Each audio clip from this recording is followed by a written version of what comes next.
विधि विवरण ग्रंथ अध्याय 34 मूसा की मृत्यु। इसके बाद मूसा मोआब के मैदान से नेबो पर्वत पर पिसगा की चोटी पर चढ़ा। ये यरीहो के सामने है।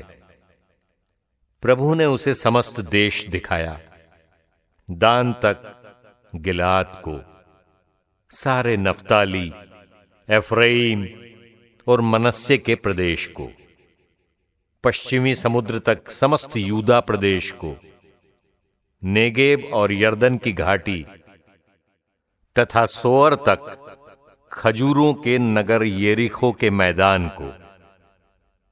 तब प्रभु ने उससे कहा, यही वो देश है जिसके विषय में मैंने शपथ खाकर इब्राहीम, इसहाक और याकूब से कहा, मैं उसे तुम्हारे वंशजों को प्रदान करूंगा।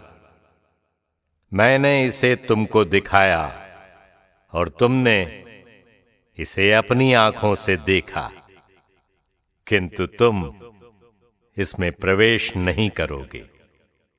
प्रभु के सेवक मूसा की वहां मोआब में मृत्यु हो गई, जैसा कि प्रभु ने कहा था। लोगों ने उसे बेत पओर के सामने मोआब की घाटी में दफनाया, किंतु अब कोई नहीं जानता कि उसकी कब्र कहां है। मूसा का देहांत 120 वर्ष की उम्र में हुआ था। उसकी आंखों की ज्योति धुंधलाई नहीं थी और न ही उसकी तेजस्विता घटी थी।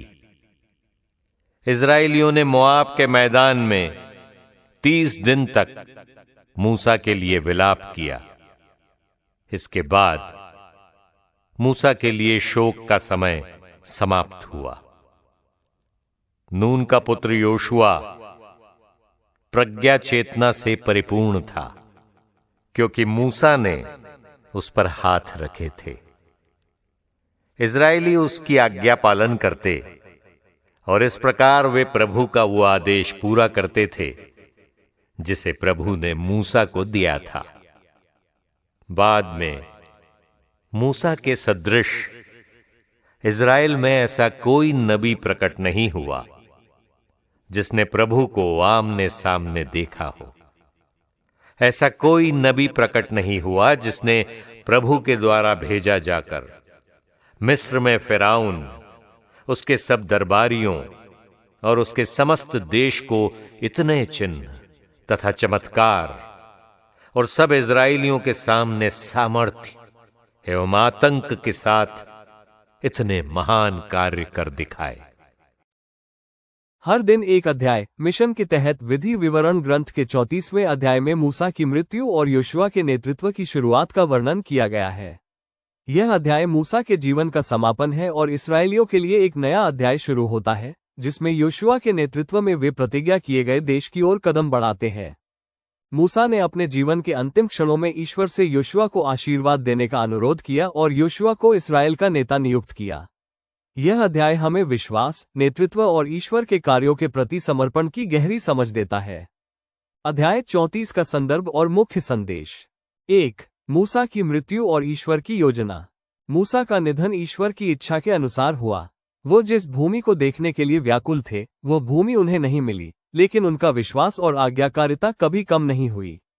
ये हमें ये सिखाता है कि ईश्वर के समय और योजना में हर चीज सही होती है, भले ही हमें तुरंत परिणाम न दिखाई दे। 2. योशुआ का नेतृत्व। मूसा के बाद योशुआ को इस्राएलियों का नेतृत्व सौंपा गया। योशुआ को ईश्वर से विशेष आशीर्वाद मिला और उन्हें विश्वास और साहस के साथ इस्राएलियों का मार्गदर्शन करने के लिए प्रेरित किया गया। ये हमें ये सिखाता है कि ईश्वर ने अपने कार्यों को आगे बढ़ाने के लिए योग्य नेताओं को चुना और योशुआ की तरह हमें भी विश्वास और साहस के साथ अपने कर्तव्यों को निभाना चाहिए। 3. ईश्वर की महानता और विश्वास। मूसा की मृत्यु के बाद इस्राएलियों ने योशुआ के नेतृत्व में विश्वास रखा। ईश्वर की महानता को पहचानते हुए वे आगे बढ़े और अपनी मंजिल की ओर बढ़ने का साहस जुटाया। ये हमें ये सिखाता है कि ईश्वर का नेतृत्व निरंतर रहता है और हमें हमेशा उसकी योजनाओं में विश्वास रखना चाहिए, चाहे हम किसी भी परिस्थिति में हों। 4. मूसा का अनूठा कार्य। मूसा ने इस्राएलियों के लिए जो कार्य किया वो अतुलनीय था। उन्होंने न केवल उन्हें मिस्र से बाहर निकाला, बल्कि उन्हें एक नई पहचान दी और उन्हें ईश्वर के वचन का पालन करने के लिए प्रेरित किया। ये हमें ये सिखाता है कि जीवन में कोई भी कार्य छोटा नहीं होता और ईश्वर की योजना के अनुसार किए गए कार्य का बड़ा प्रभाव होता है। आज के जीवन के लिए गहन चिंतन। 1. ईश्वर के समय और योजना पर विश्वास। मूसा का निधन हमें ये सिखाता है कि ईश्वर का समय और योजना हमारे समझ से परे हो सकती है, लेकिन वो हमेशा सर्वोत्तम होती है। हमें उसके निर्णयों पर विश्वास करना चाहिए। हमें अपने जीवन में भी यह समझने की आवश्यकता है कि जब चीजें हमारे अनुसार नहीं होती, तो भी ईश्वर का हाथ हमारे साथ रहता है। 2. साहस और नेतृत्व। योशुआ के नेतृत्व को देखकर हमें यह सीखना चाहिए कि सच्चा नेतृत्व ईश्वर पर निर्भर करता है। जब हम ईश्वर से मार्गदर्शन प्राप्त करते हैं, तो हम किसी भी कठिनाई का सामना साहस और विश्वास के साथ कर सकते हैं। अपने जीवन में हमें भी अपने कार्यों में साहस दिखाने की आवश्यकता है और ईश्वर के नेतृत्व को स्वीकार करना चाहिए। 3. ईश्वर का अनुग्रह और आशीर्वाद। मूसा का जीवन ये दर्शाता है कि ईश्वर हमें आशीर्वाद देता है और हम उसके आशीर्वाद को दूसरों तक पहुंचाने का कार्य करते हैं। हमें अपने जीवन में भी ईश्वर के आशीर्वाद को स्वीकार करना चाहिए और दूसरों के लिए भी आशीर्वाद बनने का प्रयास करना चाहिए। हमें ये समझना चाहिए कि ईश्वर की योजना में हर व्यक्ति का एक स्थान है और हमें उसकी योजना के अनुसार चलने का प्रयास करना चाहिए।